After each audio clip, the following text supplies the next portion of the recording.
স্বাগত একুশে বিজনেসের সঙ্গে আছি মহিমা পলি। আজও ঢাকা স্টক এক্সচেঞ্জে সূচকের পতনের মধ্য দিয়ে লেনদেনের সমাপ্তি হয়েছে এবং আমরা আজকে দেখতে পাচ্ছি ডিএসসির প্রধান সূচকটি নেগেটিভ রয়েছে ৬৮ পয়েন্টের মতো এবং এই সূচকটির অবস্থান ৪,৮৯৯ পয়েন্টে অবস্থান করছে এবং আজকে আমরা দেখতে পাচ্ছি যে মোট লেনদেন হয়েছে ৪০০ কোটি টাকার মতো, যেখানে গত কার্যদিবসে লেনদেন হয়েছিল ৪১৯ কোটি টাকা। এবং আমরা যদি একটু সেক্টরাইজ টার্নওভারের কথা একটু উল্লেখ করি, এখানে আজকে সবচেয়ে বেশি লেনদেন হয়েছে ইঞ্জিনিয়ারিং সেক্টরে, মোট লেনদেনের ১৪.০৬% লেনদেন হয়েছে টাকার অঙ্কে ৫৪ কোটি টাকা, যেখানে ফার্মাসিউটিক্যাল সেক্টরে ১০.২৬% লেনদেন হয়েছে টাকার অঙ্কে ৩৯ কোটি টাকা এবং টেক্সটাইল সেক্টর রয়েছে এই তালিকায় তৃতীয় অবস্থানে ৯.৯৮% লেনদেন হয়েছে টাকার অঙ্কে ৩৮ কোটি টাকা। তো ঢাকা স্টক এক্সচেঞ্জে কিন্তু আজকে সবগুলো সূচকের পতনের মধ্য দিয়েই লেনদেনের সমাপ্তি হয়েছে এবং খুবই স্লো ট্রেন্ডের মধ্য দিয়ে কিন্তু লেনদেন শেষ করেছে আজকে ঢাকা স্টক এক্সচেঞ্জ। দর্শক, পুঁজিবাজার নিয়ে আরও বিস্তারিত জানতে এখন আমরা কথা বলবো পুঁজিবাজার ও কোম্পানি আইন বিশেষজ্ঞ ব্যারিস্টার AM মাসুমের সঙ্গে। আপনাকে স্বাগত আমাদের আজকের অনুষ্ঠানে। আপনাকে ধন্যবাদ। জি, শুনতে পাচ্ছেন? কেমন আছেন? জি, আমি ভালো আছি। আমি শুরু করব আজকে প্রথমে যেই এই মুহূর্তে সবচেয়ে বেশি সমালোচনা হচ্ছে যেই টপিকসটা নিয়ে, সেই একীভূতকরণ নিয়ে কথা বলবো। অনেকে আসলে আপনি অবশ্যই জানেন যে 5টি ব্যাংকের একীভূতকরণের ফলে দুটি স্টক এক্সচেঞ্জেই কিন্তু তাদের লেনদেন বন্ধ করা হয়েছে এবং অনেকেই বলেন যে একে একীভূতকরণ না বলে করদাতার অর্থে আমানতকারীদের বেইল আউট অনেকেই বলেন। আপনি কি বলবেন এটা নিয়ে?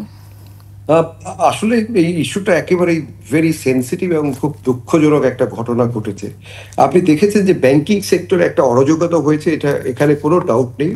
বাট সবচেয়ে বড় যে এই যে 5টা ব্যাংক এতদিন ধরে পারফর্ম করে যাচ্ছিল, সাথে সাথে আপনি দেখেছেন প্রতি বছর মোস্ট অফ দি ব্যাংক এখানে তাদের নেট অ্যাসেট ভ্যালু অনেক পজিটিভ দেখিয়েছে, আর্নিং পার শেয়ার তাদের পজিটিভ দেখাতো এবং অনেকেই ডিভিডেন্ড দিয়েছে।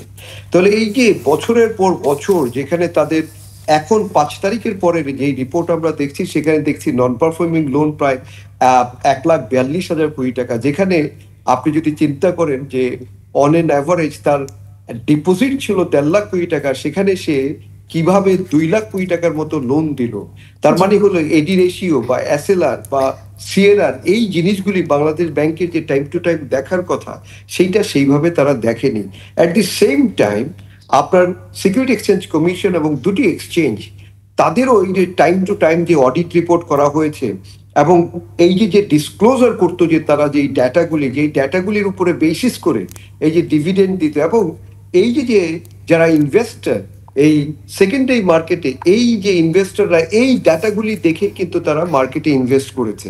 তো এখন ইনভেস্ট করার পরে আপনি বলছেন যে এগুলি মার্জার হবে, কিন্তু মার্জার ওনারা যেই ব্যাংকিং রেজলিউশন অর্ডিন্যান্স 2025, এই যে নতুন যে আইন, সেই আইনে যে মার্জারের কনসেপ্ট সাথে সাথে তারা নিয়েছে আবার আপনি দেখেছেন যে ব্যাংক কোম্পানি অ্যাক্ট 1991 এর সেকশন 77 এবং আমরা ট্রেডিশনাল যে মার্জার যেটা বুঝি যে কোম্পানি আইন 1994 এর সেকশন 228 এবং 229, কিন্তু আমরা দেখছি এটা ট্রেডিশনাল মার্জার না, এটা হয়ে যাচ্ছে আপনার মার্জার প্লাস কিন্তু টেক ওভার। কারণ মার্জার হলে কিন্তু প্রত্যেকটা কোম্পানির বোর্ডে আপনি জানেন যে একটা রেজলিউশনের মাধ্যমে এক্সচেঞ্জ রেশিও এবং প্রত্যেকটাতে একটা করে স্কিম পাস হবে, কিন্তু এখানে সমস্ত কোম্পানি শেয়ারকে 0 করে দেওয়া হলো। তাহলে 0 করে যদি দেওয়া হয়, আপনি ডিপোজিটর যারা তাদেরকে আপনি পে অফ করছেন, কিন্তু যারা এখানে শেয়ার হোল্ডার তাদেরকে আপনি বলছেন যে তাদের কোনো পে অফ করা হবে না। এখন কথাটা হলো যে এই যে শেয়ার হোল্ডার, তার ফলটা কি? সে তো লুট করেনি, লুট তো করেছে এইটা ধরেন আপনি ইকোসিস্টেমটা যেভাবে ডেভেলপ করা হয়েছিল, স্পেশালি যারা রুলিং পার্টি বা দেশ যারা পরিচালনা করেছে এবং এখানে ইকোসিস্টেমের মধ্যে যারা যারা স্টেক হোল্ডার ছিল, যাদের দায়িত্ব ছিল এগুলি দেখার। আপনি যদি দেখেন আমাদের সিকিউরিটি এক্সচেঞ্জ কমিশন অ্যাক্ট 1993-তে সেকশন 8 স্পেসিফিকলি বলে দিয়েছে যে সিকিউরিটি এক্সচেঞ্জ কমিশনের দায়িত্ব only to protect the interest of the investors. তাহলে ইনভেস্টরদের যদি ইন্টারেস্ট প্রোটেক্ট করে, তাহলে তার তো দায়িত্ব ছিল এই যখনই বাংলাদেশ ব্যাংক বললো যে 0 করা হবে, তাহলে তার তো নেগোশিয়েট করতে হবে যে আমার যে শেয়ার হোল্ডাররা, কারণ উনি তো এই ব্যাংকগুলিকে লিস্টেড করেছিল, তাহলে ব্যাংকগুলিকে লিস্টেড করে বিনিয়োগকারীদেরকে আপনি কি বলে শেয়ার দিয়েছে, এবং বিনিয়োগকারীরা রাইট ইনফরমেশন দেখেই তারা ইনভেস্ট করেছে। এখানে তো আর বলতে পারবেন না যে বিনিয়োগকারীরা ইনফরমেশন ভুল দেখার পরেও তারা কেন ইনভেস্ট করেছে। জি, আমি এই জায়গাটাতে একটু ইন্টারাপ্ট করছি যে আপনি কিছুক্ষণ আগেই বলছিলেন যে ফাইন্যান্সিয়াল স্টেটমেন্ট যেখানে হচ্ছে সবগুলো কোম্পানির পজিটিভ ছিল, এখানে এনএভির কথা বলছি, যে এনএভি যদি আমি বলি যে এক্সিম ব্যাংকের এনএভি ছিল 21.82 এবং 18-র মতো ছিল, সোশ্যাল ইসলামী ব্যাংকের 21 ছিল, ফার্স্ট সিকিউরিটি ইসলামী ব্যাংকের এবং ইউনিয়ন ব্যাংকেরও 15-র মতো ছিল এনএভি। তো সেখানে আসলে যেখানে গভর্নরের সিদ্ধান্ত অনুযায়ী আন্তর্জাতিকভাবে প্রচলিত নিয়ম অনুযায়ী হয়তো ডিসিশনটা অবশ্যই সঠিক, তবে আর্থিক বিবরণী যা দেখে বিনিয়োগকারীরা ইনভেস্ট করেন সেটা যদি আসলে প্রতারণাপূর্ণ হয়, সেই দায়টা আসলে কার? অবশ্যই এখানে ধরেন ইন্টারন্যাশনাল ল অথবা bank companies act, company act 1994 বা রেজলিউশন অর্ডিন্যান্স যেটা 2025, এখানে এই মার্জের কনসেপ্টে কোথাও টাকা দেওয়ার কোনো ওয়ে আউটটা সেটা রাখে নাই, শুধু রেখেছে অর্ডিন্যান্স 2025-এ আপনি দেখবেন সেকশন 72 এবং সেটার সাথে যদি সেকশন 39 এবং 42 পড়েন, 42-তে বলা হয়েছে যে কম্পেনসেট করবে। কিন্তু এই জায়গাটা কিন্তু কমপ্লিটলি ডিফারেন্ট সিনারিও, যেখানে ইনভেস্টররা কমপ্লিটলি প্রতারিত হয়েছে। এবং এটা কাদের কারণে? এটা যাদের দায়িত্ব ছিল, তার মানে হলো আপনি প্রথমত হলো বাংলাদেশ ব্যাংক এবং তারপরে রেগুলেটর হলো সিকিউরিটি এক্সচেঞ্জ কমিশন।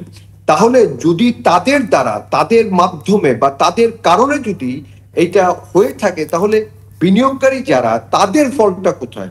সেই জন্য আমার কাছে মনে হয় যে অবশ্যই বিনিয়োগকারীদেরকে দিতে হবে।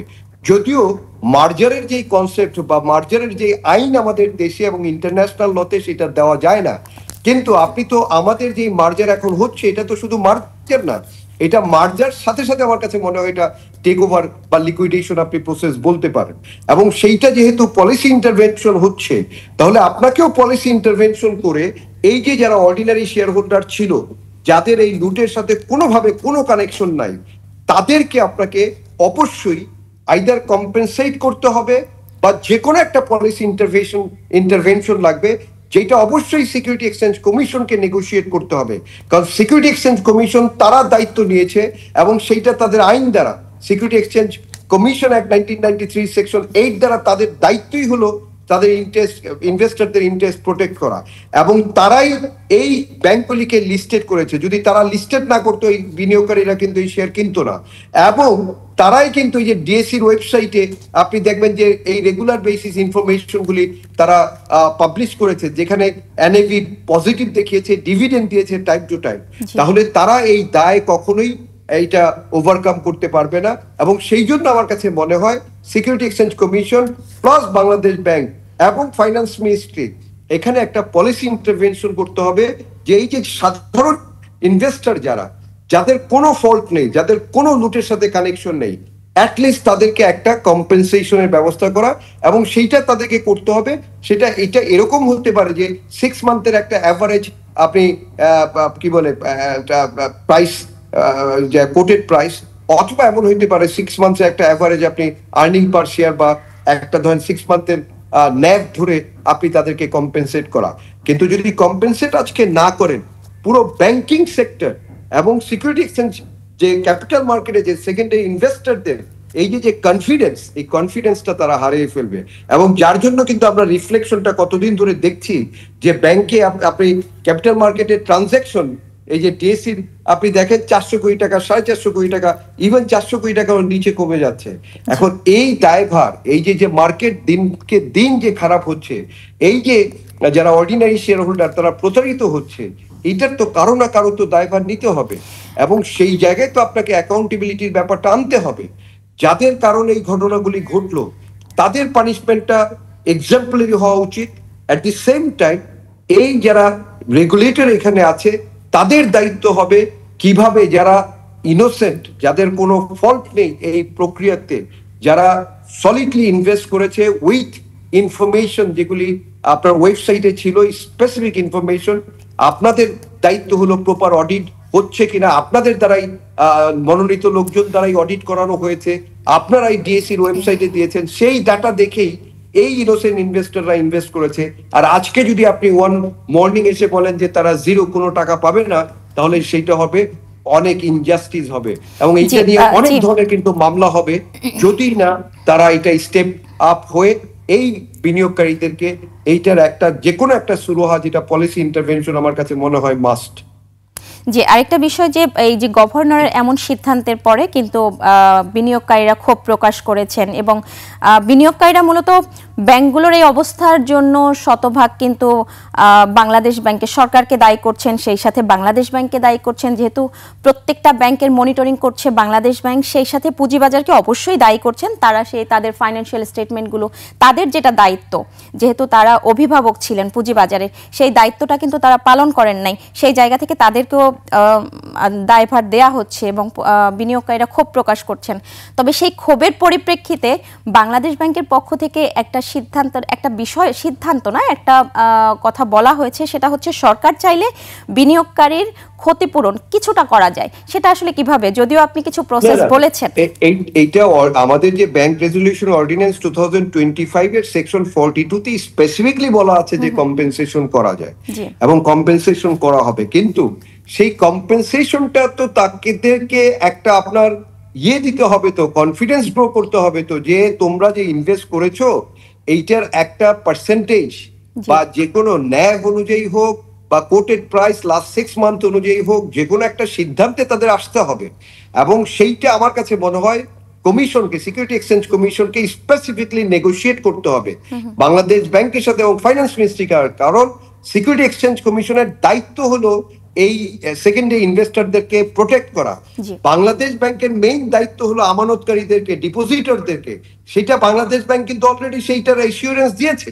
এখন সিকিউরিটি এক্সচেঞ্জ কমিশনের দায়িত্ব হলো যে এই সেকেন্ডারি মার্কেটে যারা ইনোসেন্ট ক্ষুদ্র বিনিয়োগকারী, যারা তাদের লিস্টেড হওয়ার কারণে এখানে ইনভেস্ট করেছে এবং ডেটা যেগুলি অ্যাভেলেবেল ছিল সেই ডেটার বেসিসে তারা ইনভেস্ট করেছে, সেই অনুযায়ী তাদেরকে কম্পেনসেট করা উচিত এবং সেইটা অবশ্যই সিকিউরিটি এক্সচেঞ্জ কমিশন নেগোশিয়েট করবে আমাদের বাংলাদেশ ব্যাংক এবং ফাইন্যান্স মিনিস্ট্রির সাথে, এবং এইটা তাদের দায়িত্ব, কারণ তারাই তো প্রোটেকশন দিবে এই সিকিউরিটি সেকেন্ডারি মার্কেটে যারা ইনভেস্টর। এবং এই যে কমিশনটা সেট আপ করাই তো হয়েছে only to protect the interest of the ইনভেস্টরদের, এই ক্ষুদ্র বিনিয়োগকারী যারা। তাহলে যে ইনভেস্টরদের ইন্টারেস্টটা তাকে দেখতে হবে। আপনাকে অনেক ধন্যবাদ। আমরা আসলে জানি না সিদ্ধান্ত কি আসবে, তবে আমরাও আশা করব যে এরকম কোনো সিদ্ধান্ত নেওয়া হোক যা সাধারণ বিনিয়োগকারী এবং প্রাতিষ্ঠানিক বিনিয়োগকারীদের জন্য ভালো কোনো সিদ্ধান্তই হয়তো আসবে। আপনাকে অনেক ধন্যবাদ আজকে আমাদের সঙ্গে এখানে যুক্ত হবার জন্য। আপনাকে ধন্যবাদ। দর্শক, এতক্ষণ আমরা পুঁজিবাজার পরিস্থিতি নিয়ে কথা বলছিলাম পুঁজিবাজার ও কোম্পানি আইন বিশেষজ্ঞ ব্যারিস্টার AM মাসুমের সঙ্গে। দর্শক, নিচ্ছে একটা বিরতি, ফিরছি একটু পরেই, সঙ্গেই থাকুন।